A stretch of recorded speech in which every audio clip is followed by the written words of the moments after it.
आज बात करेंगे ऐसे इंसान के बारे में जिनकी वजह से हम सब लोग एक आज़ाद भारत में सांस ले रहे हैं, क्योंकि उन्होंने 15 अगस्त सन 1947 में देश को आज़ादी दिलाई थी।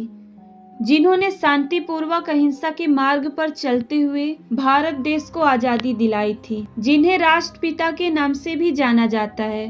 हम बात कर रहे हैं गांधी जी के बारे में, जिनका पूरा नाम मोहनदास करमचंद गांधी है।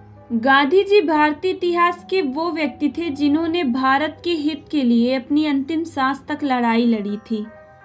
इस कहानी की शुरुआत 2 अक्टूबर सन 1872 से हुई थी, जब गुजरात के पोरबंदर शहर में महात्मा गांधी जी का जन्म हुआ था। महात्मा गांधी जी के पिता का नाम मोहनदास करमचंद गांधी था और उनके माता का नाम पुतलीबाई था।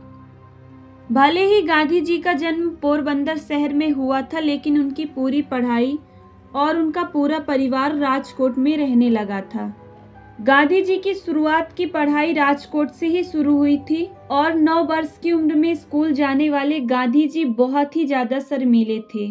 वो अपना दोस्त सिर्फ किताबों को ही मानते थे। फिर 13 वर्ष की उम्र में गांधी जी की शादी कस्तूरबा जी से हुई। दरअसल पहले भारतवर्ष में कम उम्र में ही शादी हो जाती थी। शादी के 1 साल बाद ही उनकी पहली संतान हुई, लेकिन दुर्भाग्यजनक से ही उनकी पहली संतान की मृत्यु हो गई। इस तरह से गांधी जी के ऊपर कई पहाड़ भी टूटे, लेकिन गांधी जी ने कठिन परिस्थितियों से खुद को संभाला और फिर 1887 में अहमदाबाद हाई स्कूल में अपनी पूरी पढ़ाई की। फिर सन 1888 में गांधी जी की दूसरी संतान हुई, जिसकी वजह से उनकी मां चाहती थी कि वह अपना परिवार छोड़कर कहीं ना जाएं। फिर गांधी जी ने अपनी माता जी को समझाया और फिर 4 सितंबर 1888 को लंदन पढ़ाई करने के लिए चले गए और 1898 में पढ़ाई पूरी करके अपने देश को लौट आए। नौकरी और व्यापार की वजह से उन्हें साउथ अफ्रीका भी जाना पड़ा था। वह केवल 1 साल के लिए साउथ अफ्रीका भी गए।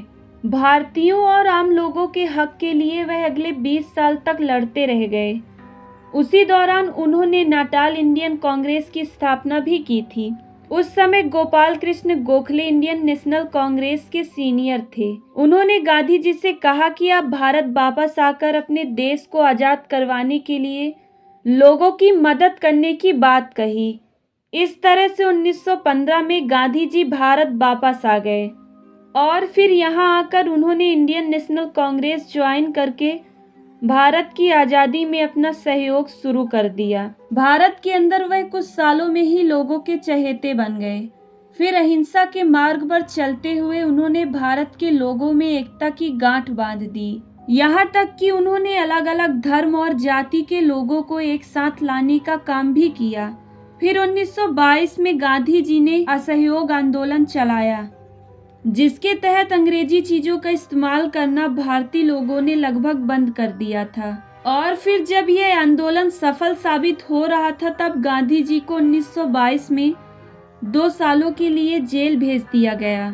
गांधी जी के जेल जाने की वजह से लोगों में आक्रोश की भावना जागृत हो गई, जिसकी वजह से पूरा भारत एक होने लगा।